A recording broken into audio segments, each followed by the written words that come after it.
Donderdagavond vond de uitreiking van de Venraadse ondernemersprijzen plaats. Nadat vorig jaar Roel Kessels van Steescrew bij de prijzen won, viel dit keer de eer te beurt aan Roel Arts van Brinsveld Uitvaartverzorging om zowel de jury als de publieksprijs mee naar huis te nemen. De prijs gaat naar Brinsveld Uitvaartverzorging. Roel Arts.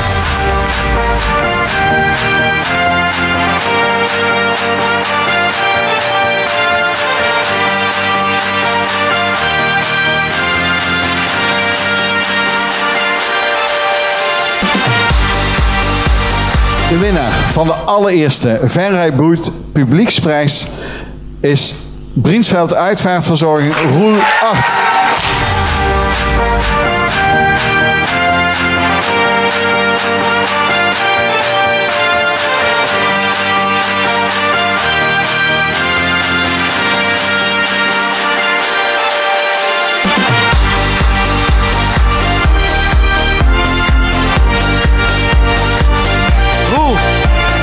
Een eerste reactie.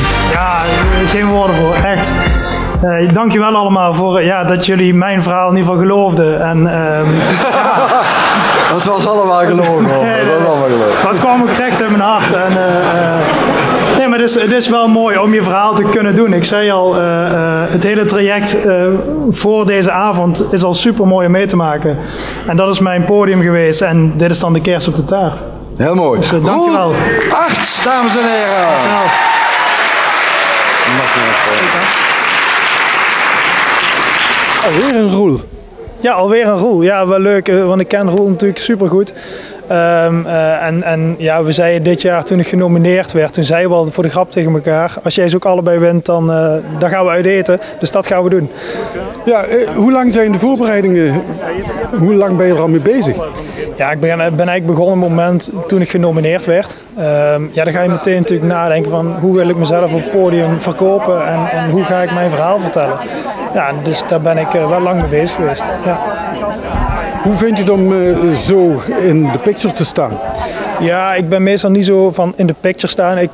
Juist op uitvaarten zeggen mensen altijd van, oh dat is fijn, jullie zijn eigenlijk op de achtergrond aanwezig. Ja, dat vind ik mooi als je op de achtergrond toch zoiets kunt betekenen.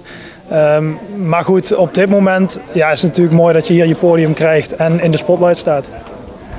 Hoe zie je de toekomst? Wat ga je doen? Ik blijf natuurlijk gewoon hetzelfde doen als wat ik altijd gedaan heb. Ik ben echt wel gedreven om mijn dromen na te jagen.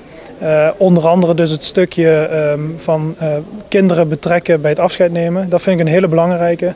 En verder, daar komen heel veel dingen in me op. Maar we gaan het zien. Ik bijt niet.